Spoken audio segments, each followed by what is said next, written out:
guided me to develop what Think Plus Academy is today. Historically, Dr. Nohana and I were the only two Malaysian who represented Malaysia in Saudi Arabia in 2011. That was the first time we met together. She was from UTP, and at that time I was from the industry.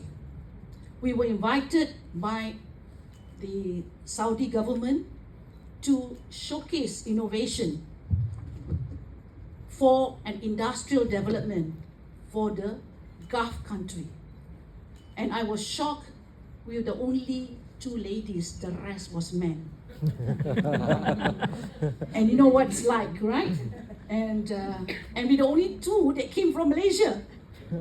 And that's how we met. And she had R&D, a proposal which I thought was really making Malaysia proud. And I had a case to talk about what it takes to develop entrepreneurs in the multimedia super corridor, where I was involved in engaging technopreneurs to enhance their skill to develop a new industry, which is the multimedia industry. So you imagine 2011, no one in Malaysia knew what we were doing. But how come other people, other countries, able to identify us? This is the true meaning about learning. Never assume the locals will identify you. It is always the people who are outside who are looking for the answers will find you. So my experience is that Malaysia is a showcase. But how many of us really proud to showcase your project? Because we have developed ourselves to be within our own ecosystem, and we do not want to show our talent because we believe others are better. Yes, there are always someone better than us, but we cannot discount ourselves where we have learned a lot of knowledge, we have acquired a lot of skills, and the fact that we have the backbone, the institution, the university behind us, the industry must move forward. The academics will support us because they are the backbone of education. All right? So that's why when I met with Dr. Wanadura, I asked the same question which everybody would be asking. We are industry people. How many professionals out there need a certificate that recognize industry effort, that recognize the work of the industry? Because qualification will reach up to a certain level of recognition. But when you are doing a project, continuously improving, who recognize the project? And this is where the formation of the Executive Master in Applied Sustainable Practice, with the fact that we have the backbone of the P5 framework, which is internationally accepted by 185 countries to be the framework to develop sustainability. We should be together with the 185 countries, and that's why we don't want to be left behind. So, the second cohort, and there will be a third cohort, which they did not manage to complete.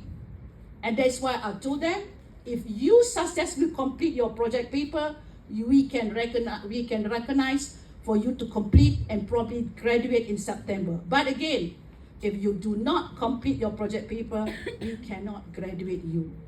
All right? So that's the reason why we are serious in assessment. We are serious to guide you, to coach you. But the most important thing, the individual is the one that we must be proud of. Right? So when Dr. Nohana told me, this batch is very powerful batch. I'm very proud to get that meaning strong from her, because she, being a scientist, she's been a leader for Malaysia. She assessed thousands of projects. For her to make a comment, it is a very powerful statement. All right? So without further ado, I would like to thank also my very good friend, Shamsul Bahar. She has been also very instrumental. Since 2005, when I met him, he was the CEO of Polyplastic. And he was doing a lot of plastic. And he has mountains of plastic.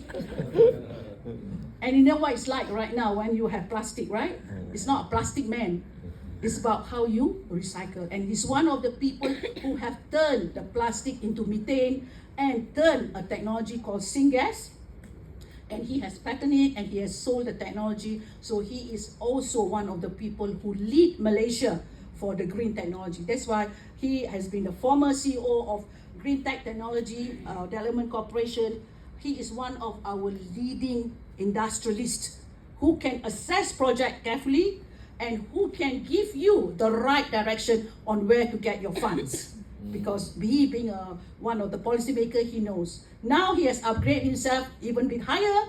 He's not working on a Malaysian platform anymore. He's working on ASEAN platform, on Asia Pacific platform. So you see, the front of you, there are leaders. You can see Datin Sharati, formerly from Petronas, Dr. Wan Adura, who's in the pillar of Institute of Business Excellence, UITM, leading the industry for sustainability. Dr. Wan Hada, a person who has his own technology on fertilizer and who has understood nanotechnology, nanography.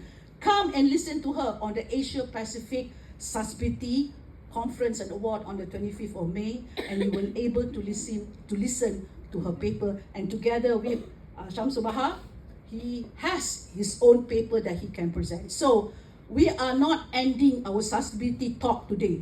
This is just a beginning of how we get connected and how we can go global. So with that, thank you very much.